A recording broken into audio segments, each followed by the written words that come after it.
sound level that whale is getting.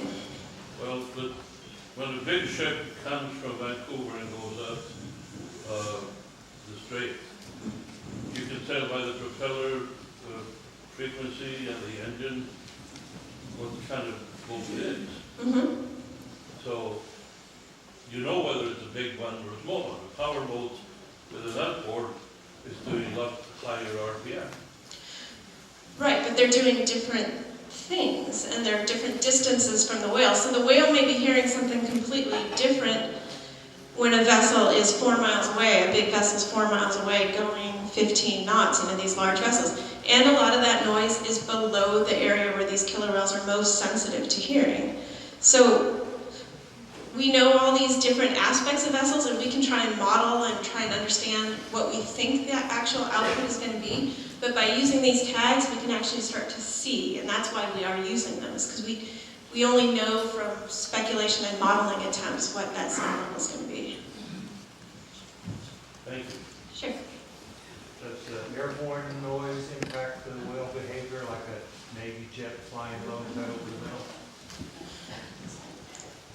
I don't know that anyone has really looked at that, and I think there's a lot of different factors. I know I've been in the water in the Bahamas with low-flying planes, and I can hear them, but we really don't know. And we did have flyovers, because we were down south by Whidbey NAS. We were coming down Rosario one time with J8 when she had a DTAG on. So hopefully we can see that. We do make note of any planes too, and we try and get a hit on them. It's a little hard because they're pretty low, but we do make note of. So we have Giles work going on, our focal follow study, and then we have somebody just writing notes on any other thing like planes that might also put an impact. So we're just erring on the side of reporting as much data to go through with those tags. Are you going to be involved with the approval of the Navy to increase their sonar testing offshore here? We don't actually do the approvals, or that's our general counsel legal department. We get asked to provide input, and I think we've done that on any of these big consultations. The regional office does that, Lynn Berry's office, and then we get asked specific scientific questions that we comment on. Are you scheduled to go out sometime this year, and what month? We're going to aim for September again. We had, June was a little tough because there were so few whales in, and they were all together all the time, so it really limits your windows of when you can actually try and get a tag on. And so we're going to try for September. I don't know if anyone's listened to the news this year, but federal budgets are a little tight. So we're waiting to hear on funding, and if we are able to do that. Can you comment on the recent Seattle article on tagging whales? I assume that's a different form of tagging. It is. It's a very different form of tagging, and it's a different set of questions we're trying to answer with those tags.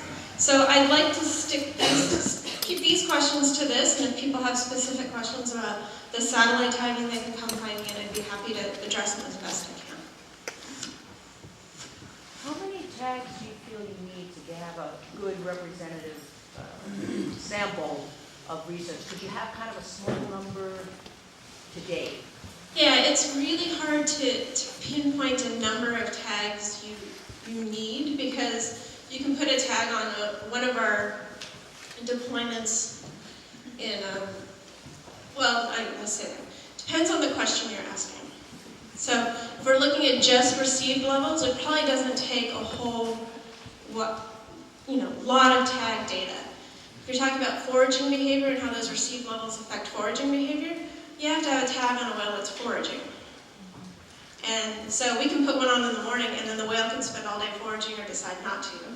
And it gives us a lot of other information on received levels, on how they interact with each other, a lot of different other questions, but not the foraging questions. So until we really start getting into the data and seeing what we need, we won't know how many tags to answer that question. Two questions. The first is on, you mentioned the 50 kilohertz sonar. Do you see at what level, I guess, is the whale hearing 50 kilohertz versus 192? I guess that's one. I have another one. Well, I mean, if you just look at their hearing curve and their sensitivity, they're most sensitive in that 24 to 48. So they are probably hearing that 50 kilohertz more than a 192.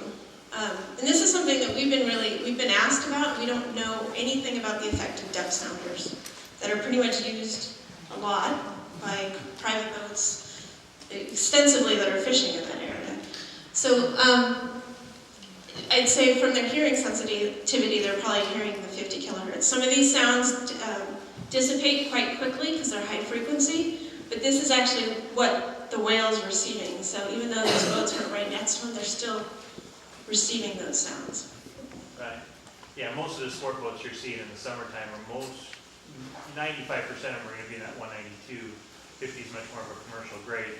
That's why when they were going through Boundary Pass, that was interesting to see the 50 line, which is probably coming from the ship, because you're not going to see a lot of that.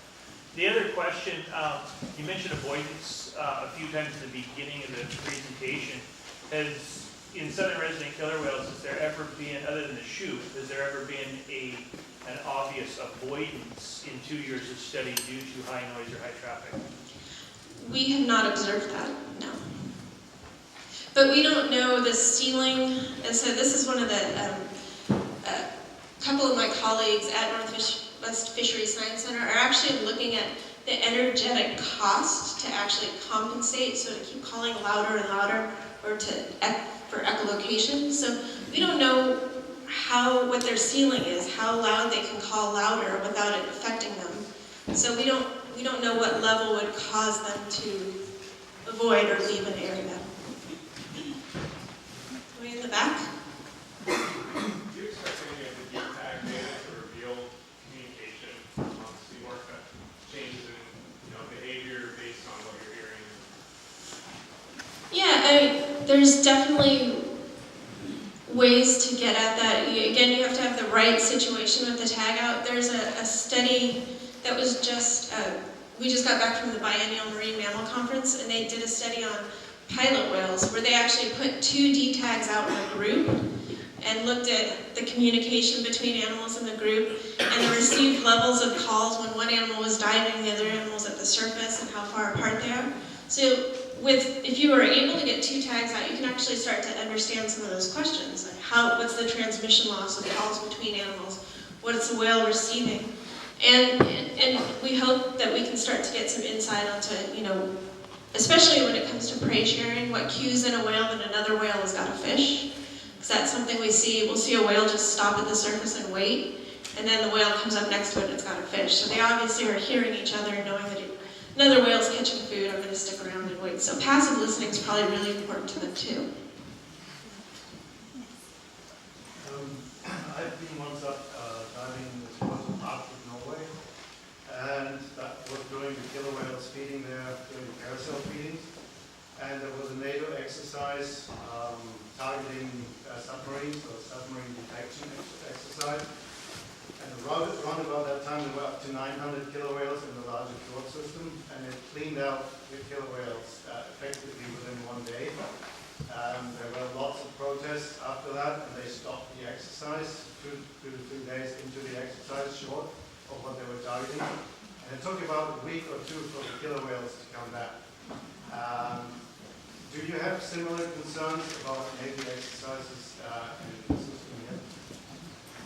Well, I mean, we're always concerned about these loud inputs, and people that remember the Shoup incident here. I was actually on the west side of San Juan Island watching that, and it is definitely a concern, especially since these guys overlap with military operating ranges, and we don't know to what extent they always overlap with those ranges.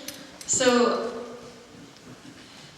it is a concern, but with respect to this study, those are really short inputs. They can have the potential to cause a lot of stress and problems, but we're really curious about these longer term inputs of oceanic sound.